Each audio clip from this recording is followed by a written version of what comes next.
സ്ഥാപകനായിട്ട് നാമൊക്കെ കരുതുന്നത് P കൃഷ്ണപിള്ളയാണ്. P Krishnapillai ഇന്ന് ഇന്ത്യയിൽ, കേരളത്തിലല്ല ഇന്ത്യയിൽ തന്നെ പി കൃഷ്ണപിള്ളയെ കണ്ട ഒരു വ്യക്തി, ആ കാഴ്ചയെക്കുറിച്ച് അന്നത്തെ ദേശാഭിമാനിയിൽ എഴുതിയ 48 എഴുതിയ ഒരു വ്യക്തി ഞാനാണ്. പി കൃഷ്ണപിള്ള. ഒരു ഷർട്ട് ഒരു മുണ്ട്, ഇതാണ് കൃഷ്ണപിള്ളക്കുണ്ടായിരുന്നത്.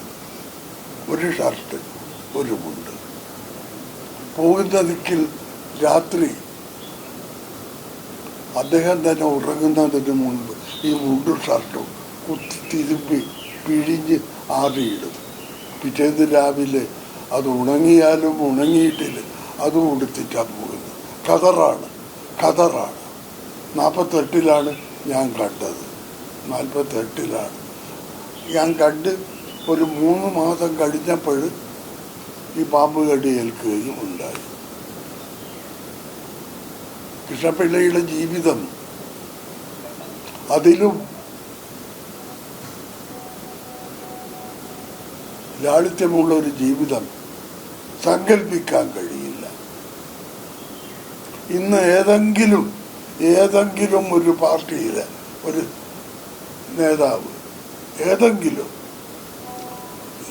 ലളിത ജീവിതം നയിക്കുന്നുണ്ടോ? ഏതെങ്കിലും? കോൺഗ്രസ് ആയാലും ശരി, മാർക്സിസ്റ്റ് പാർട്ടി ആയാലും ശരി, ലീഗായാലും ശരി, ലളിത ജീവിതം അറിയില്ല.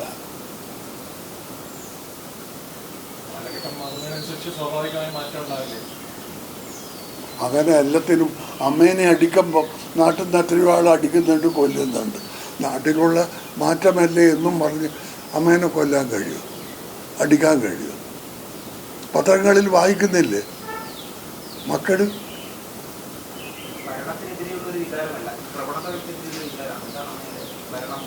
എടോ, ഈ പ്രവണതയുള്ളവരല്ലേ ഭരിക്കുന്നത്. ഈ പ്രവണതയുള്ളവരല്ലേ ഭരിക്കുന്നത്. അപ്പൊ രണ്ടും തമ്മിൽ എന്താ വ്യത്യാസം?